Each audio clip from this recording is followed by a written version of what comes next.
These next two grant worksheets are number 7 and number 8, and they are actually the last two major components or sections of your grant proposal. The final grant worksheet is going to be putting everything together. So for these, although they come towards the tail end of your grant proposal, which are on your budget and future funding or sustainability plan, they are no less important. And the funder is really interested in being assured that their project or their funding is going to continue, and the impact that they're having is going to continue beyond the funding cycle that they've provided to you. So the future funding questionnaire is questionnaire number 7, and it is not, there's not a lot to it. What you'll need to do is actually put more effort into the writing of this section. And there's a really good example on page 67 and 68 that I highly recommend using as you develop the worksheet, and then of course, as you write this section for your grant. So first off, you want to be specific, and the more specific that you are in this section, the more confidence you're going to give the funder that the project is going to continue beyond their funding cycle. So this is the template that is provided, and I'm going to go right into the example, or the example here that they have and is available online. So first off, do you plan to continue? Yes, they really want to see that project continue. So even if you're purchasing one type of equipment, you're still serving people, or people are still going to benefit from that equipment. So you want to, again, show that funder, so they're not just kind of one and done and providing that. So you want to continue, especially since I'm the funding or the foundation here. I want to see this project continued. So you certainly want to continue that. And then for how long, you can go ahead and put until no longer needed, unless you feel there's something else you want to add in there.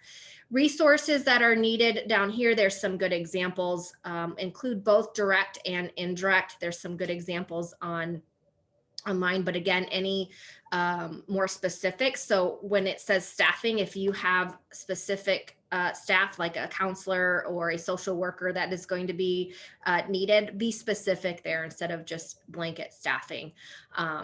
And that carries over into the next column of the sources of future financial resources and what sources you can use. So here they've got county government. So I would recommend putting the actual county that the project is going to be continuing in, and being specific. So I'm from Blackhawk County. I would put Blackhawk County government there. Then the second example they have here is the unrestricted funds from direct mail. So remember, direct mail is a form of fundraising, and there are other types of activities that you can use for fundraising. There's special events. You can personally ask people. So you can go back to your chapter on fundraising and look at those and see if you want to be specific in that as well. Business contributions, you can have continuation grants. You might have fees for service or membership fees or things like that. So those are just some examples. Will depend on your project there.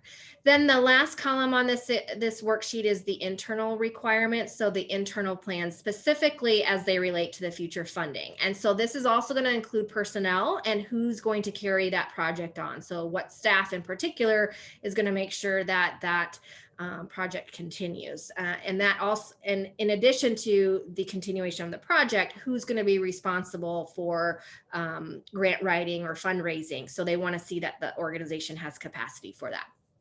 They also love partnerships and collaborations, as I've mentioned before. So showing that is a good thing, and being specific here as well. So if you have an organization that you can expand on. So I believe the example in the textbook does that. So again, looking back at their sustainability section will be good to use for this.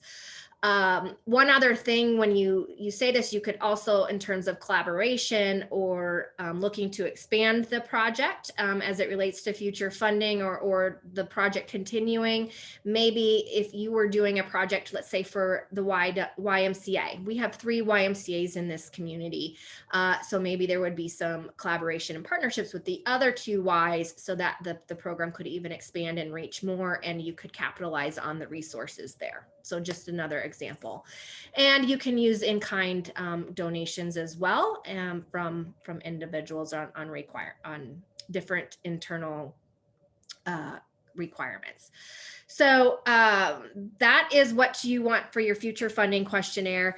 Be very cautious to not to be too general. So on page 67, it even says, saying something to this effect, that future funding will come from a mix of sources such as other grants and individual support. That's not a sustainability plan. So again, be specific, give the funder confidence and assurance that the project is going to continue. The biggest mistake is not taking this section seriously. So the next section is going to be your budget. So when you are developing your budget, remember to go back specifically to worksheets, particularly your methods section, because how are you going to on that worksheet, it was worksheet 5 for the methods, it had what resources would be needed. So that's a good one to look back at, but also look back at through everything to make sure you've included and accounted for the resources that you're going to need.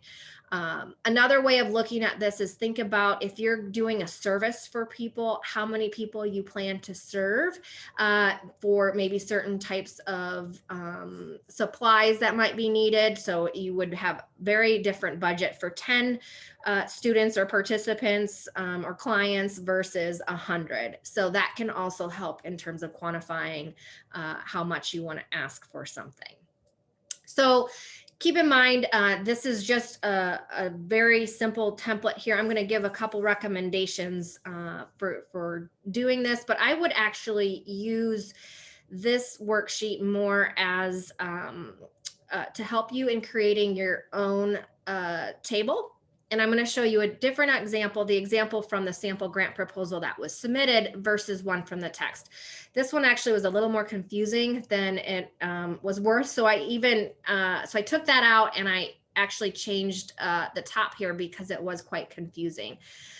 So you're going to have two major parts of your budget. You're going to have your revenue and you're going to have your expenses. And you can keep them in the same type of table or you can separate. So you'll see in the example in just a minute that it's separated. But the funder wants to see that they're not the only person or foundation that is going to be providing dollars towards this project. So where else are you getting funds from? So that is your revenue. And so this is where you can put the total if you've got other corporations and grants and whatnot. So you are creating a project budget. So there's two types of budget. There's operating, which is the budget for the organization for the entire fiscal year. And then the project budget, which is what you are specifically working on and including in your project. Oftentimes they'll ask for the operating budget as part of an appendix, but you're not required to do that. So you're only focusing on this specific project. So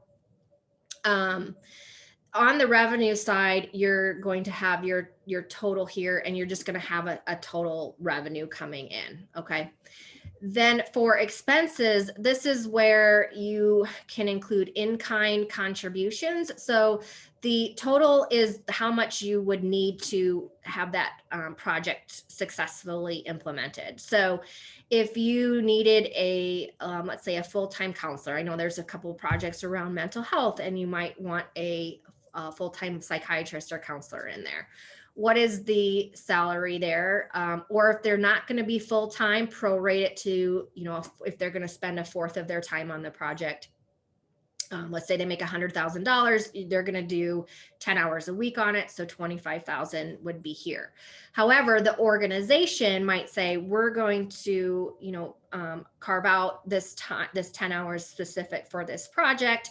And so they're going to cover those costs. So the in-kind contributions here are ones that are provided by the organization or maybe donated from outside entity, for example. So then if you had 25,000 for that psychiatrist and the organization said, we're going to cover that 25,000, you wouldn't need to request any for that.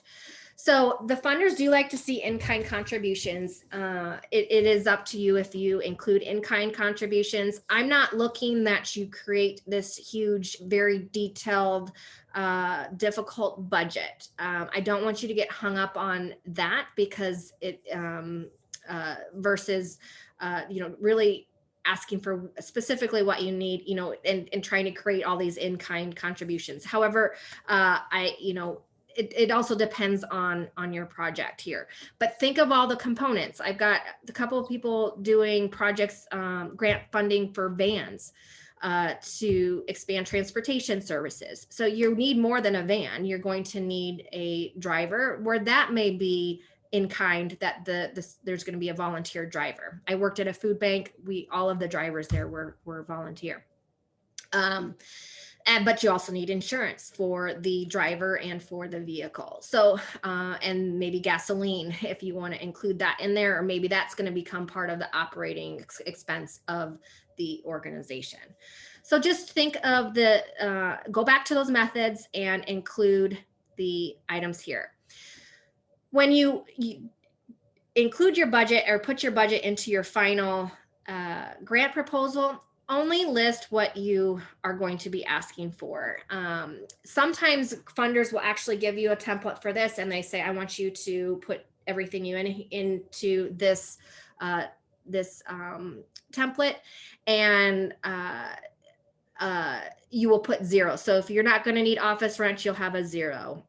And you're not going to do any printing, you would have 0. They want to see that. But because of space issues and this 5-page grant, I'm only asking for a project budget with the items that you need. So that's why you're going to have to create a separate table, and this is not going to go into your final grant proposal.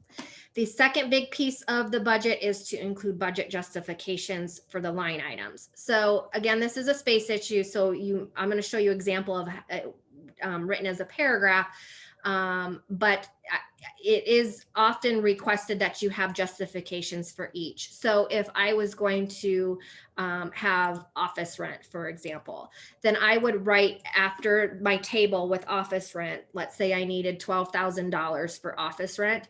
Then under here for office rent, I would have 12 times 1,000 per month required for office rent and you could even provide where that office could be located depending on your space. But they want justification there. So to see, so if you're getting equipment, be specific, then you can write the types of equipment. So a couple people are doing playground equipment, I think. So some swings, a slide, what type of equipment there are you asking for?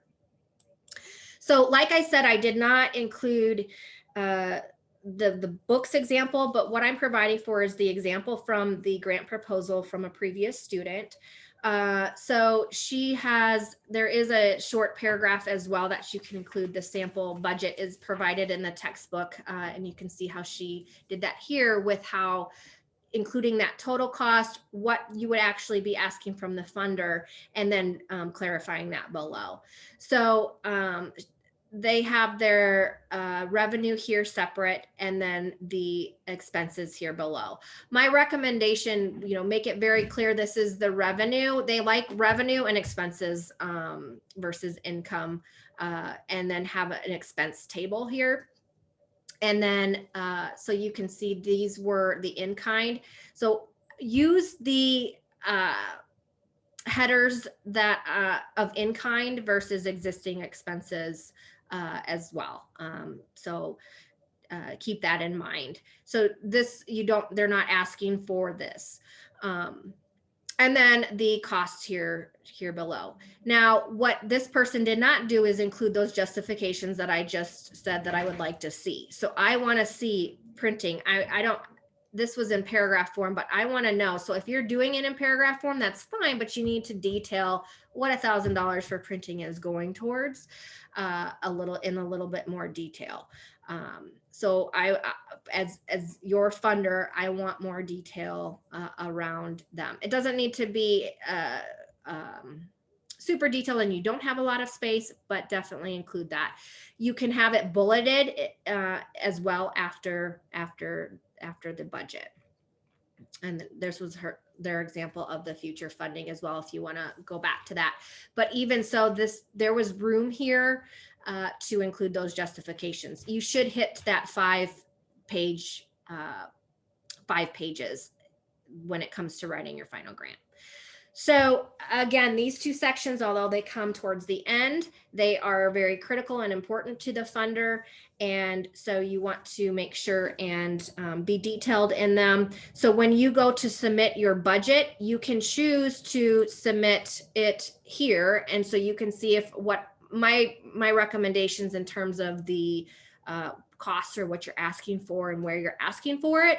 But my recommendation would be to add your justifications here below. So you can make sure you are doing the justifications correctly. Or the second option would be to create a separate table with your revenue, a separate document that's outside of this with your budget section in it. And I will provide feedback on that budget section. So you can also Google and look at some different budgets online and see budget tables and things like that, project budget in particular, remember, but there's resources out there to help with this section as well. So once you're done with these, submit them to your signed Google folder, and always let me know if you have questions.